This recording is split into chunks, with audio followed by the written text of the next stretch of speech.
We're glad you're with us tonight. I'm Lynn Brooks. And I'm Terry Brewer. Up first tonight, Bama's huge game against LSU attracted thousands of football fans to T-Town. And even though things certainly did not turn out like the Tide wanted on the field, off the field, a big victory for Tuscaloosa businesses. That's right. The details are in our top story tonight at 5 o'clock. Tuscaloosa Mayor Walt Maddox says this weekend was a win for local businesses. Maddox says some fans chose to stay the entire weekend shopping and eating in town. Local merchants tell us while it was tiring, it was good for business. Ramajama's owner Gary Lewis says this weekend was unlike anything he has ever seen. Absolutely phenomenal. Oh my gosh, it was unbelievable. The largest day we've ever had. I've never seen so many people on the ground prior to a football game in my life, and I've been here 16 years. Absolutely amazing. Mayor Maddox says it will take about 6 weeks for the total amount of revenue to be calculated. And this weekend, some Alabama and LSU fans may have gotten an unexpected surprise when they got back to where they did put their cars. Yeah, where their cars once were. You know, That's several cars were towed this weekend, probably more than several, actually. And on Friday and Saturday night, WVUA's Matt McCoy joins us live in the studio with more on towing around Tuscaloosa. Thanks, Lynn and Terry. They were probably some of the most hated people in Tuscaloosa this weekend. No, I'm not talking about the LSU fans that made their trek to Tuscaloosa. I'm talking about the tow truck drivers, or wrecker operators as they like to be called. And on Saturday, we went along for a ride with one of the drivers as he towed some unsuspecting cars.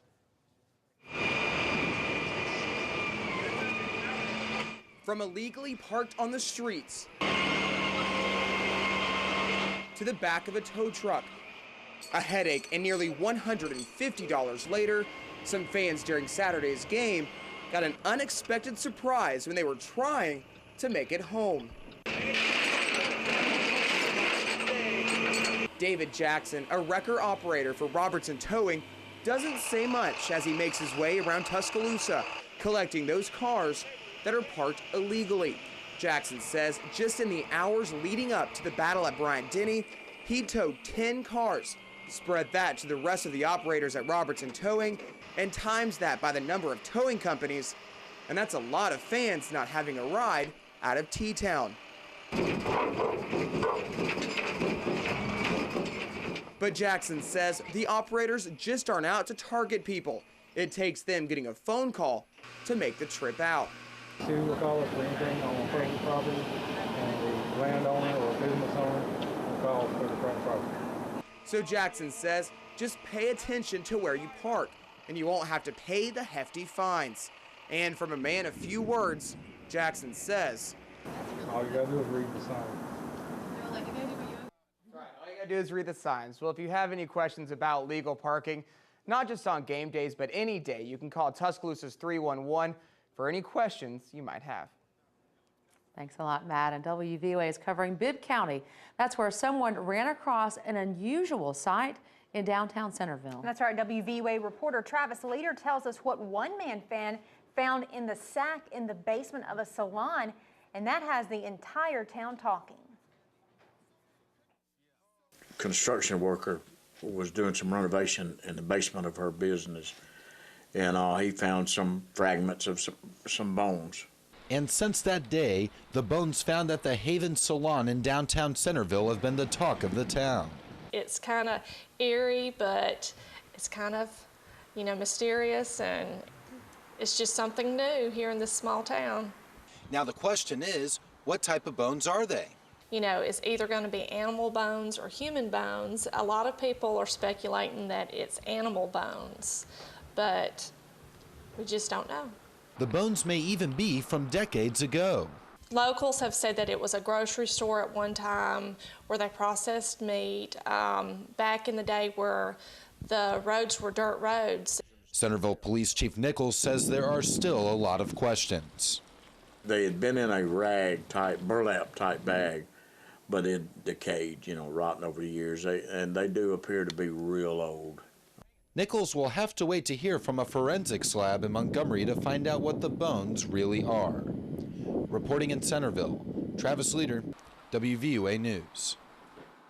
And Chief Nichols tells WVUA he does not know when he will hear back from the forensics lab. A shakeup could be headed to public schools across Alabama. According to the Retirement Systems of Alabama, 1,660 education employees have given notice they will retire December 1st. The reason? A new law requires public employees who've served 25 years but are not 65 years old to pay more for their health insurance. Governor Robert Bentley says these employees can suspend their benefits and work through the end of the school year on temporary contracts. According to Tuscaloosa County Superintendent Dr. Frank Costanzo, 11 teachers and 17 support staff members have turned in their notice. And according to a Tuscaloosa City School spokesperson, Leslie Brewington, 8 teachers and 5 support staff members have turned in their notice in that system. On your election watch, the race for Tuscaloosa County probate judge is heating up. Tuscaloosa County Commissioner Don Wallace has thrown his hat into the ring. Wallace, who's a Republican, was first elected as county commissioner in 2004. He will face Tuscaloosa County Sheriff Ted Sexton in the primary, which is set for March 13th. The winner will go up against current probate judge Hardy McCullum next November. We'll have much more from Wallace tonight on WVUA News at 10. WVUA is covering the Alabama legislature. That's where top Republicans say their #1 priority for the 2012 session is creating jobs. House Speaker Mike Hubbard of Auburn and Senate President Pro Tem Del Marsh announced their priorities today.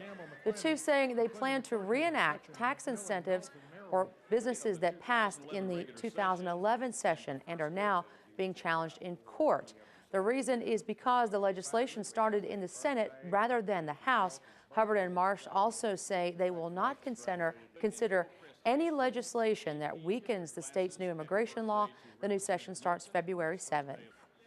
In news across the nation, Michael Jackson's former doctor is going to prison for the death of the pop star. Today, a jury convicted Dr. Conrad Murray of involuntary manslaughter. Officials say Jackson died after a fatal dose of propofol, which is a powerful anesthetic. Prosecutors say Murray abandoned Jackson while he was under the effects of propofol. Murray faces up to 4 years behind bars. He will also lose his medical license. Murray will be sentenced later this month.